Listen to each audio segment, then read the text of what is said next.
Haló?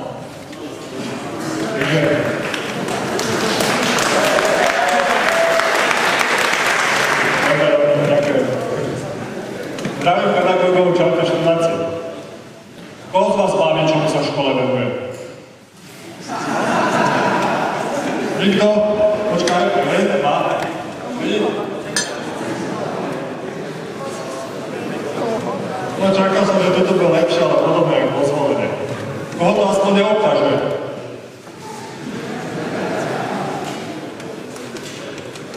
A koho obťažuje škola?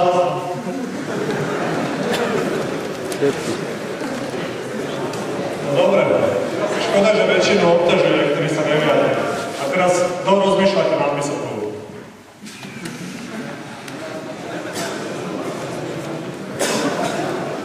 Dobre, ďakujem za prehľad. Ja som Jano a to, čo v škole robím, ma baví a naplňa. Ja som vám prišiel porozprávať príbeh partie, ktorú tiež baví a naplňa to, čomu sa v škole venujú. Hovoríme si Stubak Lifting. Súťažíme rovnako v šampionáte Formula Študent, o ktorom vám už kolega Mišo porozprával, akurát v kategórii Formuly elektrický pohon. Vrátim sa k príbehu.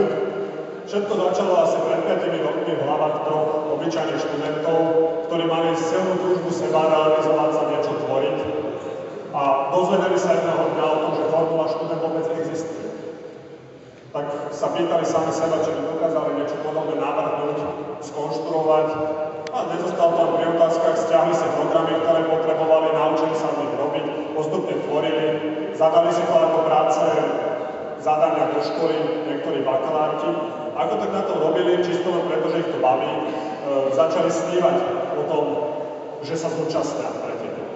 No a od toho sna 2 roky a preberajú si ocenenie prvé miesto na najprestížnejšom preteku Montevideo.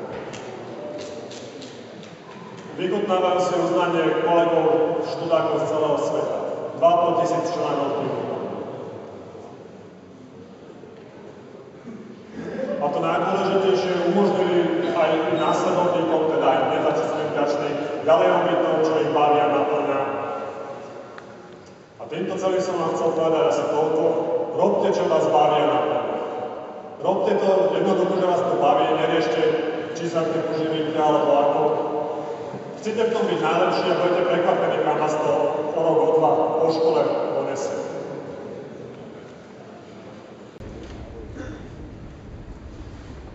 Kaloši, keď už išli do toho a chceli teda založiť, zistili, že potrebujú tým a že sami to nezvládnu. S talentom síce môžu vyhrať nejakú hru, ale šampionáty vyhrávajú tým.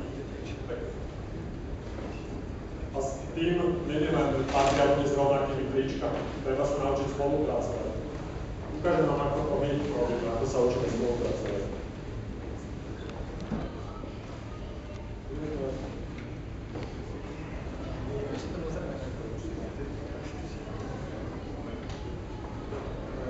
Pri tejto hre ide na to dostať tú loptičku nakoniec miestnosti do tej krabice a môžu sa hýbať len, keď majú na to kartové.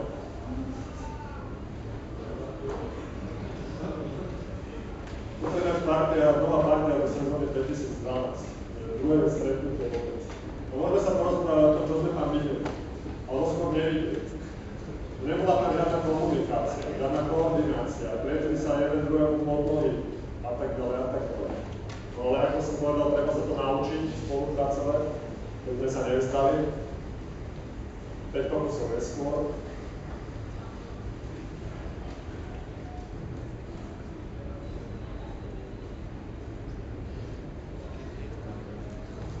Počujete to trochu? Už sa rozprávajú. Už si pamätajú jeden druhého dvojicu, to je úplne super. A už to koordinujú, rýchlejšie, pomalšie.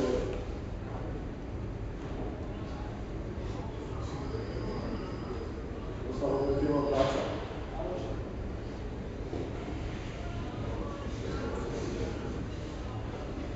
Teraz okamih napätia.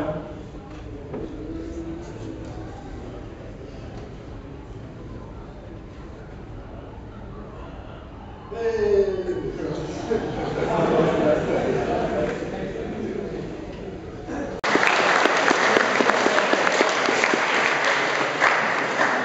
Videli ste to emócie, veď ako perfektne slúži partiu. Všetci potešiť sa zo spoločného úspechu, aj keď je to len taká hladinka ako otička.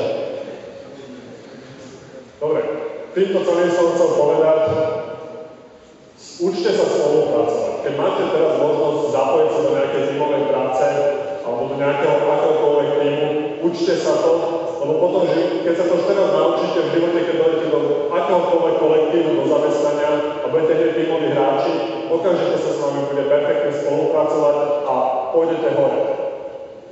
Takže toľko o tom. Ďalej by som sa porozprávať trochu o chybách.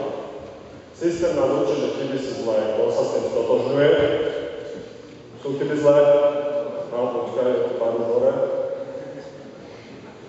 No tak, nie sú najlepšie, ale ja hovorím, že bez chyby sme sa nikdy nenaučili, ako robiť veci správne. V Ružomberku sa nám podarilo v stredu, alebo na Braňovi, jedna excelentná chyba, takže som zmenil prezentáciu na poslednú chvíľu. Skratoval pri nabíjaní, keď sme bajadili komplet formulu Rana z tela a už sme ju pochovali, už sme mysleli, že už vám nezajazdíme dnes. No ale aj tak sme chceli vedieť, čo všetko odišlo, tak sme si v Dubnici ďalší deň vybavili noclak v dielni v podstate. Vidíte čas? O 6. Vtedy sme tam prišli, začali sme rozoberať. To je krátko pred polnocou, už som nevládal stať na nohách, tak mikrospánok. Jo, a tu môžeme vidieť. Končili sme okolo polnoci, sme odhalili chybu a opravili to, potom ešte poskladať to a ísť na hotel. Kde sa stala chyba? No? Tu sa stala chyba veľa. Dobre, kde sa stala chyba? Celé to bolo o tomto. Vidíte tie banániky dva? Poznáte to, nie? Konektory obyčajné. No tak sme zistili, že keď sa pri nabíjaní v zlom poradí prepínajú prepínače, tak v tomto je 400 V, 30 A poistka, takže je to zakonito, 140 N. No a Braňovi sa povedala taká vec, že to presne v tom zlom poradí poprepínal a keď to vyťahoval z nabíjačky, tak druhý koniec bol v aute na baterkách. Dostal peknú pecku a jak to pustil, tak to dopadlo na, tam vidíte pri multimetri tú spáleninu na tom hliníkovom povrchu, tak tam sa to skrátilo. Šupa jak zdela a potom. No, chybička, našťastie sa nikomu nič nestalo a naučili sme sa niečo. No ako to urobiť, ako to opraviť? Má niekto nejaký nápad, ako by ste to vyriešili? Nič? V Dubnici bolo kopu nápadov. Ako by ste vyriešili, aby sa to nestalo? Proste neboli odkryté takéto kontrakty. No dobre, neviem vás naťahovať riešenie na dnes na jednom kabele. Jednoduchý konektor. Dobre. Ponaučenie.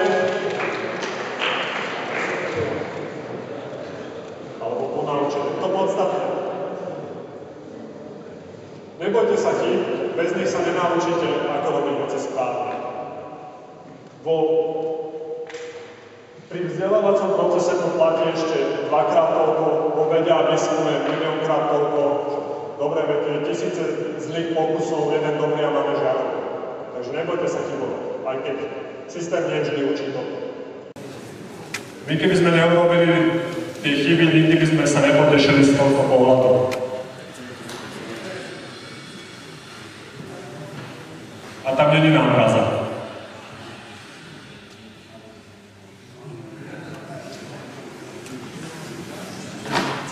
A na záver sa vám chcem aj ja pochváliť, že áno, boli sme teda na tom Hockenheimringu. Toto sú naši kolegovia, alebo konkurenti z celého sveta. Tu sú všetky týmy. Teraz máme pekné červené bundy, kto nás tam nájde? Mám moju bundu. Môžeme ju podpísať. Mám nejaké tipy? Bravo. Tu? Bravo. Tam? Dobre, neviem vás naťahovať, my tam nie sme, Búza nebude. No a teraz, kde sa stala chyba? No, v takom zvone, alebo skôr pri príchode na súťaž sme sa nepýtali, sme si nepozerali, aký bude program, kde bude toto spoločné fotenie a nikto z nás sa neopýtal. No a to je to, čo sme urobili zle. Neopýtali sme sa a chcem vám povedať, pýtajte sa, to je to najpodstatnejšie, kým ste tu. Keď sa opýtate, môžete byť síce za hlupákov na 5 minút. Keď sa neopýtate, bohužiaľ ostanete hlupými do konca života. Takže to bola pointa. Všetko odo mňa. Pýtajte sa, budem sa to motať celý deň. Ďakujem za to.